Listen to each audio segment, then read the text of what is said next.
अक्टूबर 2008 की एक सर्द रात, अरब सागर के काले पानी में एक छोटी सी नाव धीरे धीरे आगे बढ़ रही थी। उस नाव पर 10 नौजवान थे जिनकी आंखों में नफरत थी और हाथों में AK-47। उनका नाम था लश्कर ए तैयबा और उनकी मंजिल थी सपनों का शहर मुंबई। लेकिन वो रात सिर्फ उनकी रात नहीं थी। उस रात से कई हफ्ते पहले भारतीय नौसेना और तटरक्षक बल के खुफिया विभाग को कुछ अजीब संकेत मिले थे।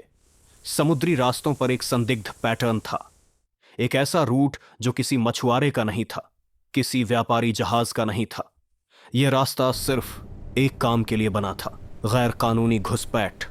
लेकिन सवाल यह है, अगर निशान थे तो वो रोके क्यों नहीं गए? ये कहानी है उस मिस्ड इंटरसेप्ट की जिसने 166 जिंदगियां निगल ली और एक पूरी दुनिया को हिला दिया। 2008 का वो दौर भारत के लिए बेहद संवेदनशील था। पाकिस्तान से तनाव चरम पर था और लश्कर ए तैयबा का सबसे खतरनाक ऑपरेटिव हाफिज सईद इंडिया पर एक बड़े हमले की तैयारी में था। कराची के एक गोदाम में उसके आदमी महीनों से ट्रेनिंग ले रहे थे, तैराकी, हथियार चलाना, GPS नेविगेशन और सबसे जरूरी मुंबई के नक्शे। Taj hotel, Chhatrapati Shivaji terminus, Nariman house, Oberoi, हर जगह की लेआउट उन्हें जुबानी याद थी।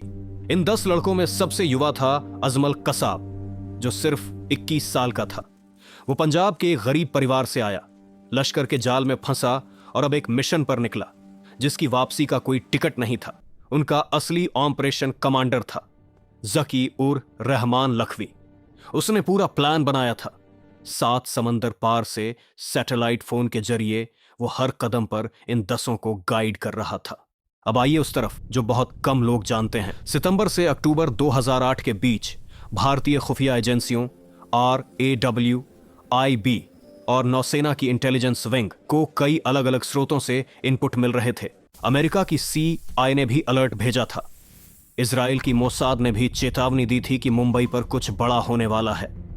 यहां तक कि एक पूर्व IB अधिकारी ने बाद में माना कि कराची से मुंबई की तरफ आने वाले एक समुद्री मार्ग पर संदिग्ध गतिविधि रिपोर्ट हुई थी। तटरक्षक बल यानी इंडियन कोस्ट गार्ड के पास उस वक्त समुद्री सीमाओं की निगरानी की जिम्मेदारी थी। रडार सिस्टम थे, पेट्रोल वेसल थी, लेकिन समस्या यह थी कोऑर्डिनेशन का अभाव। एक एजेंसी को पूरी तस्वीर नहीं दिखती थी। रॉ के पास एक टुकड़ा था, IB के पास दूसरा, नौसेना के पास तीसरा, लेकिन ये तीनों टुकड़े कभी एक जगह जुड़े ही नहीं। यही वो मोमेंट था जब इतिहास का रास्ता बदल सकता था। 26 नवंबर 2008 रात के करीब 8 बजे पाकिस्तानी मछुआरे की एक नाव MV अल हुसैन को कराची से हाईजैक किया गया। उस पर सवार मछुआरे को बाद में मार दिया गया। उसी नाव से इन 10 आतंकियों को इन्फ्लेटेबल डिंगी में ट्रांसफर किया गया और वो मुंबई के तट की तरफ रवाना हो गए। रात करीब 9 बजे वो कोलाबा के मछीमार नगर इलाके के पास उतरे, जिनको किसी ने नहीं देखा। वहां से वो 2-2, 3-3 की टोलियों में बिखर गए, जिनके बैग्स में AK-47 जैसे घातक हथियार छुपे हुए थे और RDX के पैकेट जेब में। रात 9:20 बजे छत्रपति शिवाजी टर्मिनस पर पहली गोलियां चलीं। अजमल कसाब और इस्माइल खान ने स्टेशन पर अंधाधुंध फायरिंग शुरू की। लोग इधर उधर भाग रहे थे, चीख रहे थे। प्लेटफॉर्म पर कुछ ही समय में लाशें बिछ गईं। उसी वक्त ताज होटल में विस्फोट हुआ। नरीमन हाउस में यहूदी परिवारों को बंधक बना लिया गया। ओबेरॉय में टूरिस्ट फंस गए। मुंबई पुलिस के जवान सबसे पहले पहुंचे। उनके पास पुरानी 303 राइफलें थीं और सामने थे AK-47 लेकर घूम रहे आतंकी।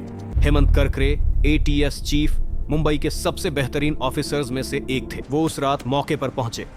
एक गली में बिना बुलेट प्रूफ वेस्ट के वो आगे बढ़े। एक गोली आई और वो शहीद हो गए। उनके साथ शहीद हुए विजय सालास्कर और अशोक कामटे, 2 और बहादुर अफसर। इस समय तक मुंबई में डर का माहौल बन चुका था। NSG को दिल्ली से बुलाया गया, लेकिन उन्हें आने में घंटों लगे। कोई डेडिकेटेड एयरक्राफ्ट नहीं था और मुंबई में NSG का कोई बेस नहीं था। यह भी एक सिस्टमैटिक फेल्योर था। 60 घंटे, इतने वक्त तक मुंबई जलती रही। ताज होटल की छत से धुआं उठता रहा। नरीमन हाउस में रब्बी गैब्रियल होल्ट्सबर्ग और उनकी पत्नी रिवका को मार दिया गया।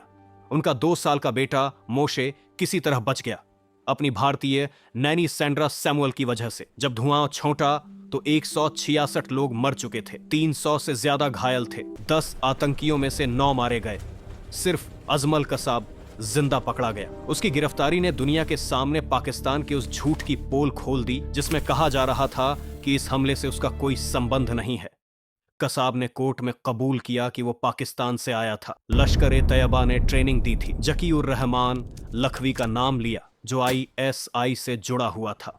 भारत और पाकिस्तान के रिश्ते एक और दशक के लिए बर्फ में जम गए। अमेरिका, UK और इजराइल सबने अपने नागरिक खोए। यह सिर्फ भारत का दर्द नहीं था, यह दुनिया का जख्म था। लेकिन सबसे बड़ा सवाल आज भी बाकी है। अगर वो इंटेलिजेंस डॉट्स सही वक्त पर जुड़ जाते, क्या यह रोका जा सकता था? 2012 में पार्लियामेंट्री स्टैंडिंग कमेटी ने माना कि कोस्ट गार्ड और नेवी के बीच कोऑर्डिनेशन में गंभीर खामियां थीं। कोस्टल सिक्योरिटी का ढांचा कमजोर था। इंटेलिजेंस शेयरिंग का कोई मजबूत मैकेनिज्म नहीं था। 2008 के बाद भारत में बड़े सुधार किए गए। नेशनल इन्वेस्टिगेशन एजेंसी बनी, कोस्टल सर्विलांस नेटवर्क बिछाया गया, मरीन पुलिस को नया इक्विपमेंट मिला, net grade national intelligence grid की नींव रखी गई। लेकिन यह सब उन 166 लोगों की जान जाने के बाद हुआ। आज मुंबई के CST स्टेशन पर एक शिलालेख है। उस पर उन सभी के नाम हैं जो उस रात शहीद हुए। ताज होटल की दीवारों पर अब भी अगर गौर से देखो कुछ निशान हैं गोलियों के। उन्हें जानबूझकर नहीं मिटाया गया